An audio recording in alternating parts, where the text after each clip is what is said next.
Okay, so in this episode of What If, one of the things I'm going to cover and kind of building off of kind of the preliminary videos I did is this understanding of people asking a question of what if a person does this or that to you? You know, what if a person grabs you? What if a person tries to put you in a headlock? What if a person goes for your legs? And so I'm going to start it off really from a more fundamental aspect because I think that a lot of times we kind of get lost in the sauce on this. And so, for example, if I'm dealing with, some stunad, right? And I already talked about, the distance you may have between another person and maintaining possible distance if you can. But one of the things I want to talk about, because people always say, what if somebody grabs you? And, we see this a lot in self-defense, and I'm not knocking this thing per se. But what I want you to think about as you go through all of these different scenarios that I'm going to present is asking a certain question. And that is, how does this happen in the first place? So Grandmaster Karen used to have a great expression, and I've talked about it in other videos, but in this series, I'm going to keep reiterating it because I think it's important.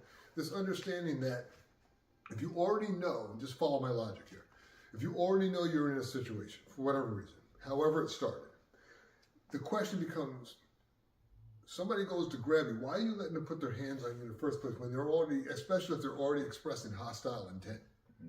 Why are you letting them get that close? Why aren't you moving in a way whereas you're going to have to force them to try to close that gap or at least buy yourself time if you decide to attack the attacker because you think they're going to hurt you, whatever the case may be. So when people say, well, what if somebody grabs you? My first question is not, some technique of how I'm going to get out of it. My first question is, how does this happen in the first place? What, somebody you don't know from Adam just walks up on you and grabs you with intention? No, something had to happen. Something had to go on. And I'm not saying that, people don't do that. I'm not saying that at all. What I am saying is you got to ask yourself the question, how does this happen?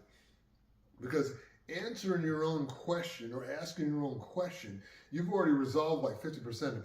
On some level, is because you allowed it to happen. And I'm not trying to blame the victim here, so to speak, talk. What I'm saying is that can't happen unless on some level I allow it to happen. And so I want you to get your mind to start thinking in those terms because there's a lot of things you can do. People say, well, somebody grabs you, what you can do? Well, I can hit them in the throat. I can, give them a wide strike. I can punch them in the throat. I can hit them in the eye, a spear hand. I can do all kinds of stuff.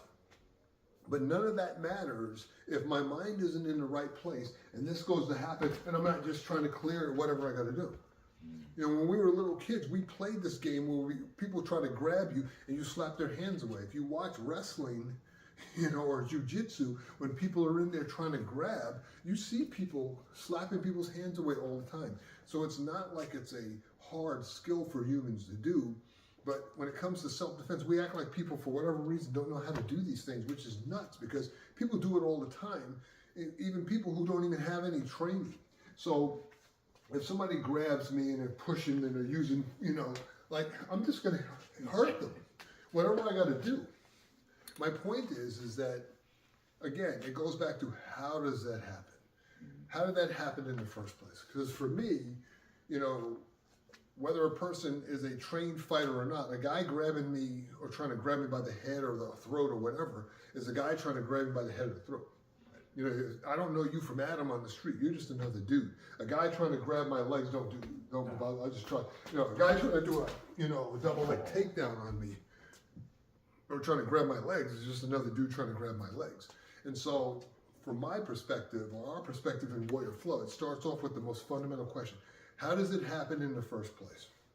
We're not saying it doesn't happen, but you need to start asking the question, how does it happen in the first place? Because if you're not asking the right questions from the start, you're already behind the power curve. And again, we're not saying that these things cannot happen. I don't want to go there, because when people really do grab people, they usually grab with force. They grab with a lot of intention. But that's also a dead giveaway that if they're grabbing with force, if they're grabbing with intention, they're trying to harm you. But just getting your mind in the right place. Because like I said, there's a million things I can do. People say, I can kick, I can do this and that and that. And that's all well and good. You can do those things if you have the presence of mind to do them. But in order to develop the right mindset, you first got to be asking the right questions. How does it happen in the first place? How do people get their hands on you like that in the first place? What is going on in your life, that allows that to happen. And when you start answering that question, you're going to find out that you actually know a little more than you think. One of my good friends, and he's an instructor in Warrior Flow, Ken Freeman, and I'm not going to get into his occupation because, that's none of anybody else's business, but he has a great saying, and I always like to use this saying and give credit where credit is due. And he says, there are no, victims, there are only volunteers. Mm-hmm. And I like that.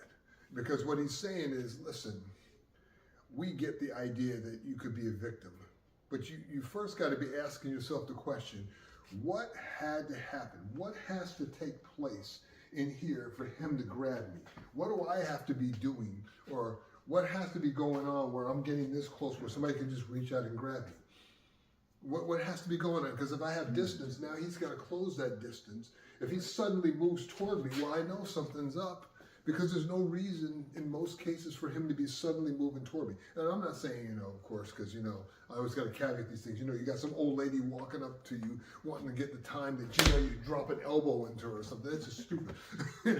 I'm just saying, and I'll get into this a little in some subsequent videos, that there's also a difference in how the bad guys behave, how they approach people, and there's a different heuristic in how they behave and how they move. That's kind of a dead giveaway, but you got to know what you're looking at. But again, even if you're knowing what you're looking at, again, it comes down to, okay, so how does that happen?